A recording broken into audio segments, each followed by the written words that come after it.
Welcome back. When the department fired Seth for refusing to submit to a blood test after suspecting him of fabricating cancer, I assumed we had seen the last of him. Seth now asserts, however, that his oncologist misled him into believing he was ill due to a strange insurance fraud. He is back as a trainee after successfully suing the police for medical discrimination and unjust firing. In one terrifying moment, the whole police force abandons Seth, despite Nolan being assigned as his training officer. There is nothing that I can think of that would cause me to leave a scene more quickly than a group shunning. Despite everyone's displeasure at his return, Seth chooses to persevere. He even engages in a fistfight with his old friend Miles Penn, Deric Augustine.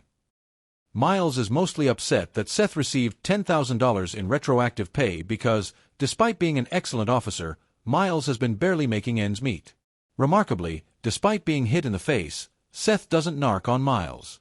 However, Seth isn't only failing to win over Miles. Lucy is unhappy that Seth is still seeing Tamara Colins, Conrique. In order for Seth to prove to Lucy that he is a good man, Tamara persuades her to have him home for supper.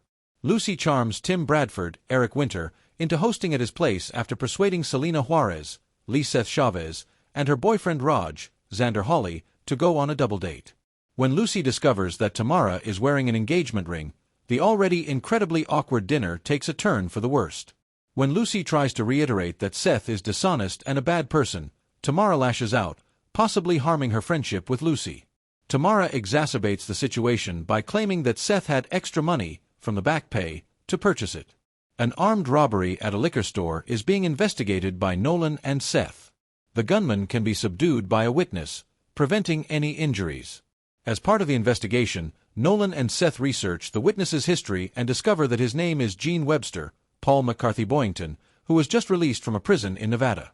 The issue is that Gene was never intended to be released due to a clerical error. He must now be brought in by Nolan and Seth so that he can be immediately returned to prison. This only proves that being kind never works. I'm kidding, but given that Gene has built a lovely life for himself and his family, it is really devastating to learn that he must return to prison. When Gene hears the news, he runs away from the cops. It becomes evident that Gene and Seth are on the run when they learn that Gene's wife has taken money out of the bank. In the end, Gene runs across Jose, Jack St. James, a prison buddy who will assist them in getting out. An awkward setting for a meeting is a shipping yard, where the conversation takes place.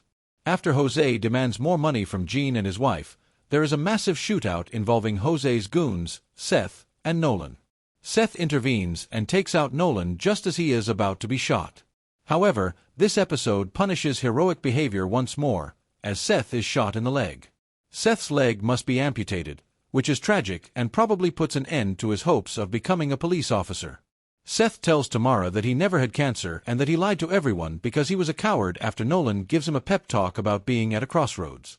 Even though Seth has always been a dishonest, self-centered person, I do feel terrible for him right now when Tamara removes the ring.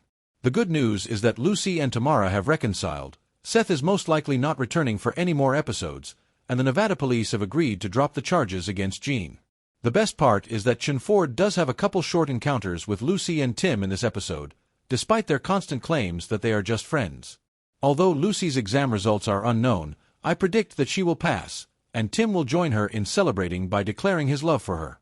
At the start of the show, I wasn't sure if it would be a smart idea to bring Seth back, but the rookie did a great job of both rehabilitating this character and showing how hazardous police service can really be. Stay tuned for more intriguing videos.